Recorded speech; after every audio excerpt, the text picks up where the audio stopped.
Hello everyone, कैसे हैं आप सब। आप सभी का स्वागत है टेस्ट क्विज में। ठीक है, आज की क्लास में हम देखने वाले हैं अधातुओं का रसायन। जो हमारी क्लास हम देख रहे थे उसे ही हम कंटिन्यू करने वाले हैं। लास्ट की क्लास में हमने जो पढ़ा वो आई होप आप लोगों को क्लियर होगा। ठीक है, तो आज की क्लास में हम देखने वाले हैं जो हमारे जितने डिफरेंट टाइप के अधातु हैं। ठीक है, इनमें से मैं कुछ अधातुओं का नाम यहाँ पर लिखना चाहूंगी। तो चलिए कुछ अधातुओं के मैं नाम यहाँ पे लिख रही हूँ। पहला मैं लिख रही हूँ हाइड्रोजन। ये एक अधातु है कि नहीं? मैंने जब अधातु पढ़ाया था, ठीक है, तो ये हाइड्रोजन एक अधातु है। ठीक है, और फिर हम यहाँ पे लिखेंगे नाइट्रोजन। ठीक है, और फिर मैं यहाँ पे लिख रही हूँ एक ऑक्सीजन। ठीक है, तो ये तीनों ही नाम में आपको कुछ कॉमन दिख रहा है। तो हाँ, यहाँ पर एक कॉमन चीज है वो आप देख पा रहे हैं, वो है जन। ठीक है, नाइट्रोजन, ऑक्सीजन। तो ये जन का मतलब क्या है, चलिए ये समझते हैं। तो ये जो जन है, ठीक है, ये जेनेस, ग्रीक भाषा के जेनेस शब्द से मिलकर बना हुआ है, जिसका अर्थ होता है बनाने वाला। क्या होता है जेनेस शब्द का अर्थ? बनाने वाला। क्लियर? ठीक है, तो हमने तो ये तो समझ लिया कि जन का अर्थ होता है बनाने वाला। ठीक है, चलिए अब हाइड्रोजन का मतलब ही निकाल लेते हैं। हाइड्रो का मतलब होता है पानी से। ठीक है, और जन मतलब होता है बनाने वाला। तो हाइड्रोजन को अगर मिलाकर बोले तो ये क्या हो जाएगा? पानी बनाने वाला। क्लियर? तो इस तरह से हाइड्रोजन का मतलब क्या है? पानी बनाने वाला। आप लोगों को भी ये पता है कि हाइड्रोजन क्या है। ठीक है, तो जो हमारे जल के जो मॉलिक्यूल्स होते हैं वो किससे बनके बने होते हैं? वो बनते हैं हाइड्रोजन से और ऑक्सीजन से। ये तो आप लोगों को पता है। ठीक है, तो ये जो हाइड्रोजन है वो क्या है? पानी बनाने वाला। इसका मतलब आप समझ सकते हैं। वहीं ऑक्सीजन का मतलब देखेंगे तो ऑक्सी का मतलब होता है अम्ल। ठीक है, तो पहले ऐसा माना जाता था कि अम्ल को बनाने में जो मेन योगदान है वो किसका है? ऑक्सीजन का है। और आप देख भी सकते हैं कि जितने भी आपको एसिड मिलेंगे उसमें ऑक्सीजन जरूर उपस्थित रहता है। तो ऑक्सीजन का मतलब क्या है? ऐसा अधातु जो क्या करता है? अम्ल बनाता है। क्लियर? तो इस तरह से हमने क्या देखा, इनका मतलब हम देख रहे हैं कि हाइड्रोजन का मतलब पानी बनाने वाला, नाइट्रोजन, ठीक है, ऑक्सीजन जो अम्ल बनाने वाला है। क्लियर? तो ये तो हम लोगों ने मतलब समझा। इसके बाद हम बात करते हैं कि जो हमारे वातावरण है, ठीक है, वातावरण में ये तीनों गैस मुख्य रूप से उपस्थित है। तो जो नाइट्रोजन है वो 78% प्रेजेंट है। ठीक है, और वहीं हम बात करें ऑक्सीजन की तो वो कितना? 21% जो है हमारी वायु में उपस्थित है। क्लियर? और हाइड्रोजन बहुत ही कम मात्रा में हम कह सकते हैं कि जो है वातावरण में उपस्थित है। ठीक है, चलिए अब हम देखते हैं। तो इस तरह से अगर हम देखें कि हाइड्रोजन को तो पृथ्वी की पूरी सतह पर अगर आप देखेंगे तो 70% तो क्या है? वाटर है।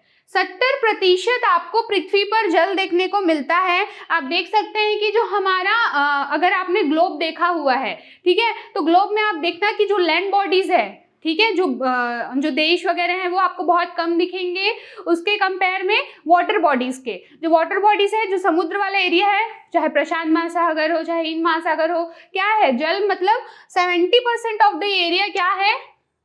पानी प्रेजेंट है। लेकिन अगर हम हाइड्रोजन की बात करें तो पूरे ब्रह्मांड में 93% क्या है? 93%। ब्रह्मांड में 93% हाइड्रोजन प्रेजेंट है। ब्रह्मांड में 93% हाइड्रोजन इज प्रेजेंट।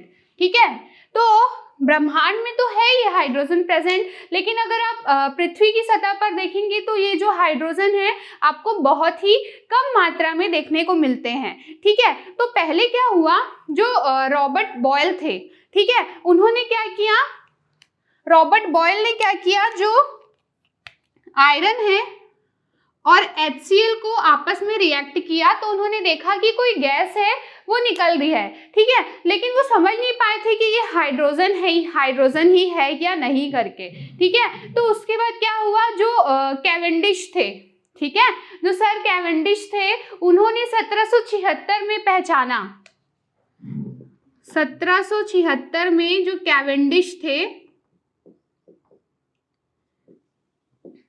ठीक है, 1776 में सर जो कैवेंडिश थे उन्होंने ये जाना, उन्होंने ये बताया कि जो हाइड्रोजन है, ठीक है, वो द्विपरमाणु गैस है। ठीक है, और उन्होंने पहली बार ये सिद्ध किया कि जो है एक तत्व है जो पानी से भिन्न है, वो क्या है, हाइड्रोजन गैस है। क्लियर, तो क्या है, ब्रह्मांड में 93% हमको हाइड्रोजन मिलता है।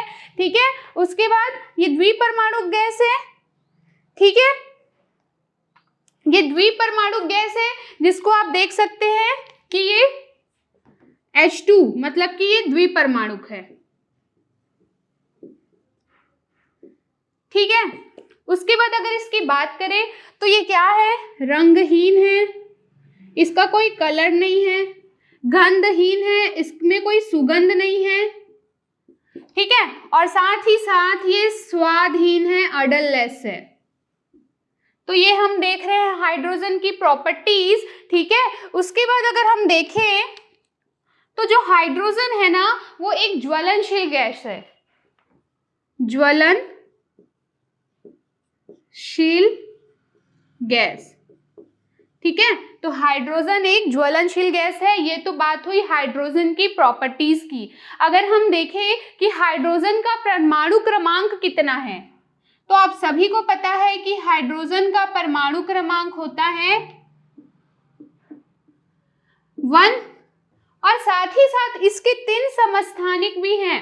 समस्थानिक आप लोगों को पता है ना, मैंने क्लियर किया है, चलिए फिर से बता देते हैं।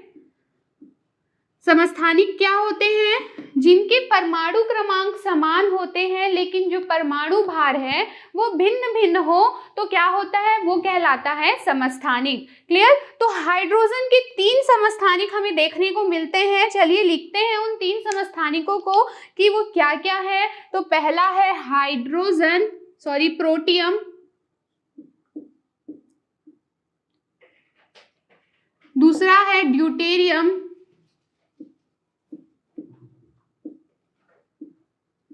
और जो तीसरा समस्थानिक है हाइड्रोजन का उसे हम कहते हैं ट्राइटियम।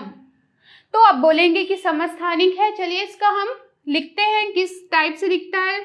तो ये 1H1, ठीक है, परमाणु क्रमांक 1 और परमाणु भार भी 1। ड्यूटेरियम क्या है, 1H2, ठीक है, परमाणु क्रमांक 1 और परमाणु भार 2। और वहीं ट्राइटियम की बात करें तो 1H3।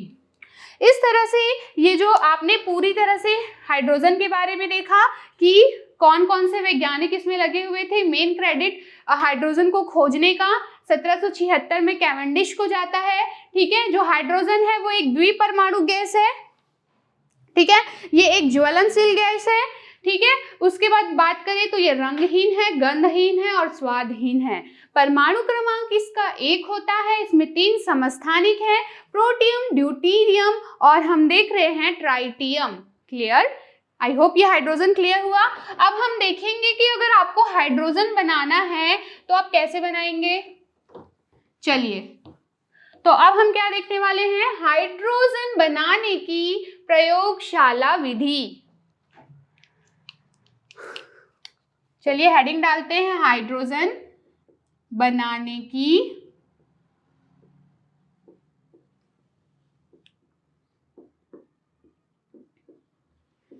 प्रयोगशाला विधि।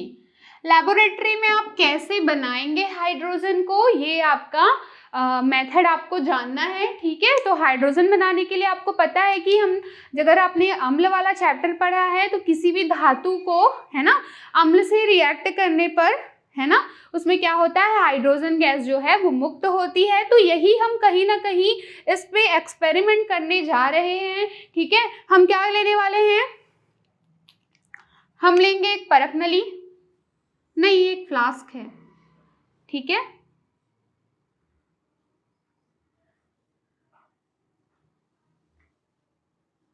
क्लियर। इसमें हम डालेंगे, चलिए बाद में डालेंगे जो भी डालना है, ये यहां से ये क्या होगा, एक निकास नली होगा। ठीक है, ये कंटेनर जिसमें आप हाइड्रोजन गैस को इकट्ठा करने वाले हैं, और ये एक परख नली। ठीक है, और यहां से एक आप यहाँ पे कीप डाल सकते हैं।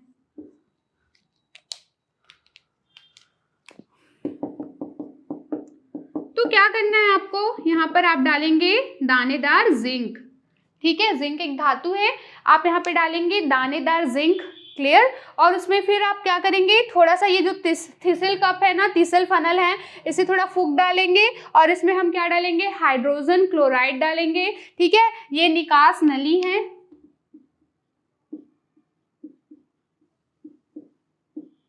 यहाँ से क्या होगा, हाइड्रोजन गैस इकट्ठा हो जाएगा और इस परख नली में जाकर जमा हो जाएगा। हमेशा याद रखिए, अगर आपको चेक करना है ये कि हाइड्रोजन गैस है कि नहीं, तो ये नहीं कि आप माचिस की तीली जलाकर उसके अंदर डाल दें, आप उसके मुंह के सिरे के पास रखेंगे, क्योंकि ये क्या हो सकता है, ब्लास्ट भी हो सकता है और विस्फोट का कारण भी बन सकता है। ठीक है, तो आप ऐसा नहीं करेंगे। तो जिंक को जब आप हाइड्रोजन क्लोराइड से आप रिएक्ट करवाएंगे, जिंक प्लस HCl, ठीक है, तो ये क्या बनेगा, जिंक क्लोराइड बनेगा और हाइड्रोजन गैस यहाँ से रिलीज होगी। जिस तरह से जो धातुएं हैं वो अम्ल के साथ क्रिया करके हाइड्रोजन गैस मुक्त करती है ना, उसी तरह से जो धातुएं हैं वो क्षार के साथ भी क्रिया करके, है ना, क्षार के साथ भी क्रिया करके हाइड्रोजन गैस रिलीज करती है। चलिए देखते हैं। ठीक है, तो Zn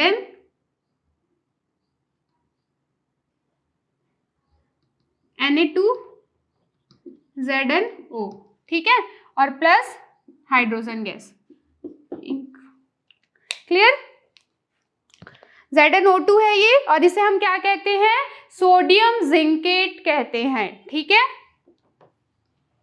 तो ये क्या है आपका, सोडियम जिंकेट।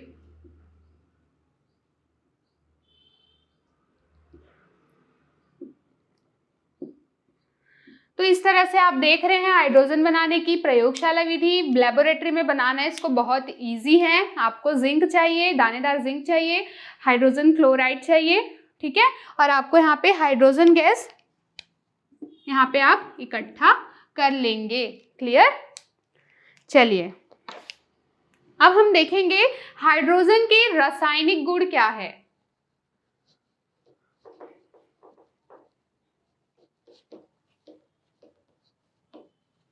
तो हम क्या देखने जा रहे हैं, हम देखने जा रहे हैं हाइड्रोजन के रासायनिक गुण। ठीक है,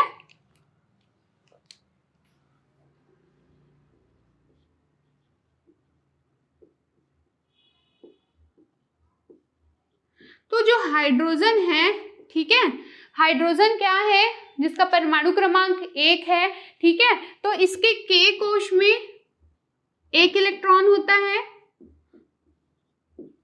तो ये 1 इलेक्ट्रॉन दे भी सकता है, तो ये H प्लस बन जाता है, और 1 इलेक्ट्रॉन ले भी सकता है, तो ये H माइनस वाले गुण भी दर्शाता है। इसलिए जो हाइड्रोजन गैस है उसको जो हैलोजन वाला है ना, समूह 17, उसमें भी और जो समूह 1 है दोनों में ही जगह मिली हुई है इसकी वजह से।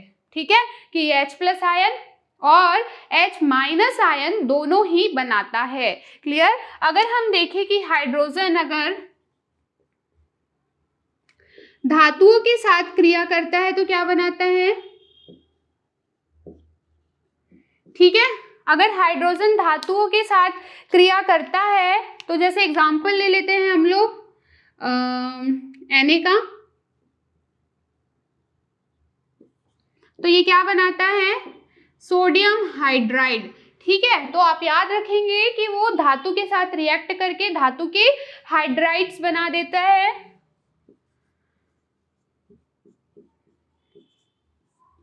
ठीक है,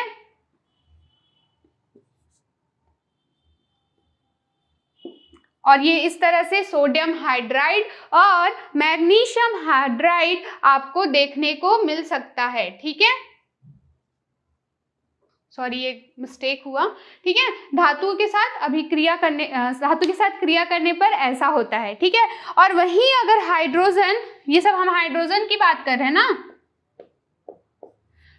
हेलोजन के साथ अगर क्रिया करें तो हेलोजन मतलब कि फ्लोरीन, क्लोरीन, ब्रोमीन, आयोडीन, एस्टेटिन, ये वाला जो ग्रुप है ना वो क्या कहलाता है, वो कहलाता है हेलो ग्रुप, या फिर इसे ही हम क्या कहते हैं, हेलोजन ग्रुप कहते हैं। क्लियर? चलिए,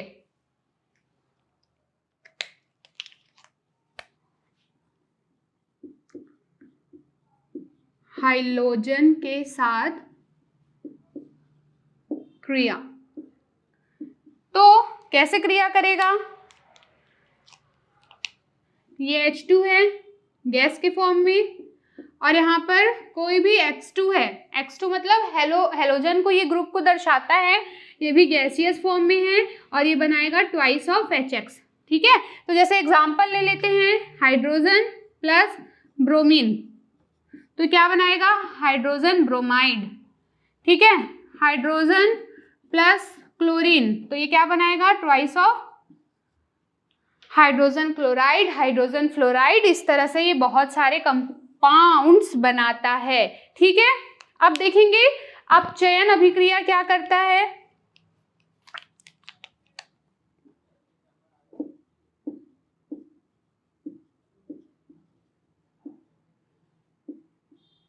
ठीक है, तो अपचयन अभिक्रिया मतलब किसका अपचयन होगा, धातुओं का। ठीक है, तो धात्विक ऑक्साइड के साथ ये रिएक्ट करके क्या करता है, उस धातु में अपचयित हो जाता है। ठीक है, तो जैसे कि कॉपर का ऑक्साइड है, वो हाइड्रोजन के साथ रिएक्ट करके कॉपर जो धातु है वो अलग हो जाएगी, और यहाँ से आपको H2O जो है वो वाटर के फॉर्म में, ठीक है, सॉरी गैसियस फॉर्म में भाप बनता हुआ आपको अलग मिल जाएगा। ठीक है, ये तो रही कुछ रिएक्शंस, हाइड्रोजन के रासायनिक गुण हम लोगों ने देख लिए। अब हम देखते हैं हाइड्रोजन का उपयोग कहाँ कहाँ पे करते हैं।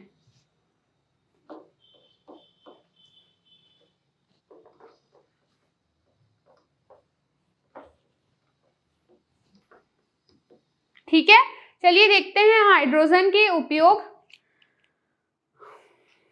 तो हाइड्रोजन के हम उपयोग देखने जा रहे हैं। क्या होता है, धातु कर्म की जो प्रोसेस है उसमें अगर आपको मॉलिब्डेनम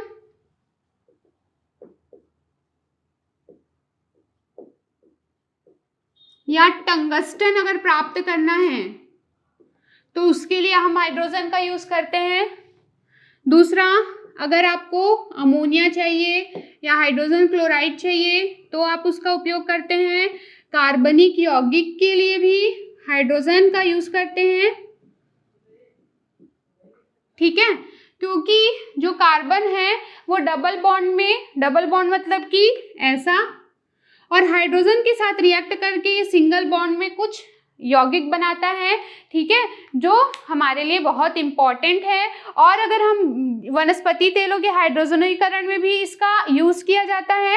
ठीक है, और ईंधन सेल में भी, ठीक है, हाइड्रोजन अणुओं के विघटन से हमें प्राप्त होता है। क्लियर? तो इस तरह से हमने हाइड्रोजन के उपयोग देखे, उसके गुण देखे। आई होप ये क्लास आपको क्लियर हुई। मिलते हैं आपसे अगली क्लास में, तब तक के लिए stay home, stay safe. Thank you.